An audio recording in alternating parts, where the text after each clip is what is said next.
जय हिंद दोस्तों, मौर्य सक्सेशन में आपका स्वागत है। आज हम लोग क्लास 9th का भूगोल का अर्थात ज्योग्राफी का 4th चैप्टर जलवायु का आज हम लोग VVI MCQ करने वाले हैं। यह जो MCQ होने वाला है वो आप लोग के एग्जाम में बहुत ही बेहतर साबित होगा। तो चलते हैं बिना किसी देरी के प्रारंभ करते हैं।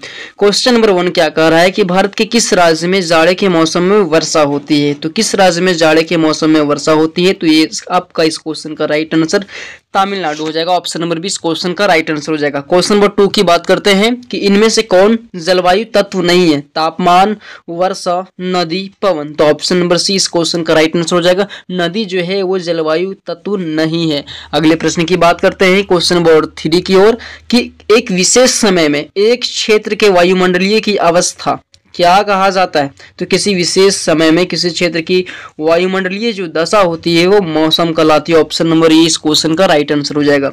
अगले प्रश्न की बात करते हैं क्वेश्चन नंबर 4 की ओर की मानसून किस भाषा का शब्द है। तो ये अरबी भाषा का शब्द है। ऑप्शन नंबर ए इस क्वेश्चन का राइट आंसर हो जाएगा। अरबी अर्थात ये जो मानसून की खोज सबसे पहले अल-बरूनी के द्वारा किया गया था, अल-मसूदी के द्वारा किया गया था। अगले प्रश्न की बात करते हैं क्वेश्चन नंबर 5 की ओर कि उत्तर पूर्वी मानसून से सबसे अधिक वर्षा प्राप्त करने वाला राज्य कौन है। तो उत्तर पूर्वी मानसून अर्थात लौटता हुआ मानसून से सर्वाधिक वर्षा कहाँ पे होती है। तो ये तमिलनाडु में होता है। ऑप्शन नंबर सी इस क्वेश्चन का राइट आंसर हो जाएगा। अगले प्रश्न की बात करते हैं अक्टूबर और नवंबर के महीने में कहाँ अधिक वर्षा होती है। तो कोरोमंडल तट पर। कोरोमंडल तट जो कहाँ पे तमिलनाडु और आंध्र प्रदेश के क्षेत्र में, तटीय क्षेत्र में, समुद्री क्षेत्रों में पड़ता है। वहां पे क्या होता है कि लौटते हुए मानसून से अक्टूबर और नवंबर में भीषण वर्षा होती है। इस क्वेश्चन का right answer option number D हो जाएगा। अगले प्रश्न की बात करते हैं क्वेश्चन नंबर 7 की ओर कि चेन्नई की जलवायु कोलकाता की जलवायु की तुलना में गर्म क्यों है, जबकि दोनों समुद्र के तट पर ही स्थित हैं।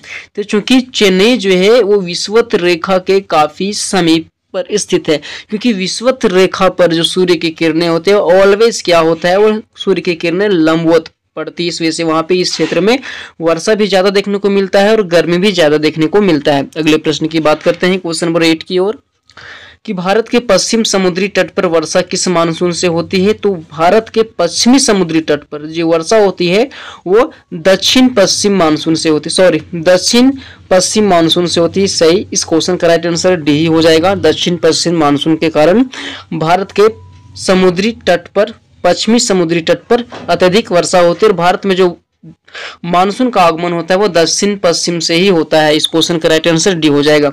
अगले प्रश्न की बात करते हैं क्वेश्चन नंबर डी की ओर कि निम्न में से किस राज्य में प्रत्यवर्ती मानसून अधिक प्रभाव होता है, मतलब लौटता हुआ मानसून अत्यधिक प्रभाव होता है।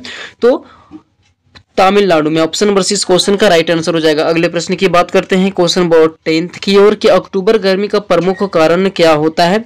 तो उच्च आर्द्रता के संबंध में उच्च तापमान जो होता है अक्टूबर के में गर्मी का प्रमुख कारण होता है। क्वेश्चन नंबर 11 की बात करते हैं कि इनमें से कौन सा मरुस्थल भारत में स्थित है। तो ऑटोमेटिक सबको पता होगा, थार मरुस्थल भारत में स्थित है। सहारा मरुस्थल कहाँ पे है, फिर कहाँ में है। आटाकामा मरुस्थल कहाँ पे है, तो आटाकामा मरुस्थल कहाँ पे है, दक्षिण अमेरिका में। कालाहारी कहाँ पे है, कमेंट में बताइएगा। ऑप्शन नंबर बी आपको कमेंट में बताना है। 3 तो मैं बता दिया हूँ। इस क्वेश्चन का राइट आंसर थार हो जाएगा। अगले प्रश्न की बात करते हैं क्वेश्चन नंबर 12 की ओर कि मानसून निर्वतन से सबसे अधिक वर्षा कहाँ होती है। तो ये चेन्नई में होगा, क्योंकि चेन्नई तमिलनाडु में पड़ता है और लौटते हुए मानसून के कारण यहाँ पे काफी वर्षा होती है। तो इसी का नाम है निर्वतन मानसून, लौटता हुआ मानसून या फिर उत्तर पूर्वी मानसून। अगले प्रश्न की बात करते हैं क्वेश्चन नंबर 13 की ओर कि भारत की सर्वाधिक वर्षा मुख्यतः प्राप्त होती है। तो भारत का सर्वाधिक जो वर्षा प्राप्त होती है वो दक्षिण पश्चिम मानसून से ही प्राप्त होती है। ऑप्शन नंबर सी इस क्वेश्चन का राइट आंसर हो जाएगा। और इसी दक्षिण पश्चिम मानसून से ही भारत में सर्वाधिक वर्षा होता है, लगभग 80%। अगले प्रश्न की बात करते हैं क्वेश्चन नंबर 14 की ओर कि निम्नलिखित में से कौन सा एक सबसे पुराना सूखा स्थान है। तो कौन हो जाएगा, लेह लद्दाख।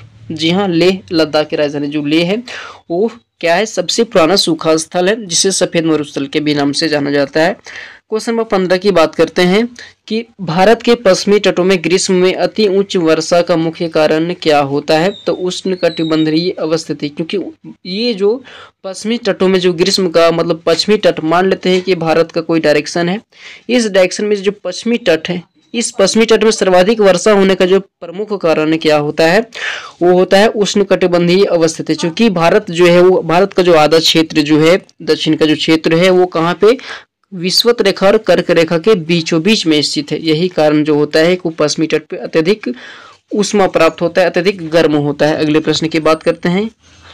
यहीं तक आपका प्रश्न समाप्त हो जाता है। आई होप दोस्तों ये वीडियो आप लोग के लिए काफी इंपॉर्टेंट लगा हो। तब के लिए जय हिंद, मिलते हैं इसी प्रकार के नेक्स्ट वीडियो में।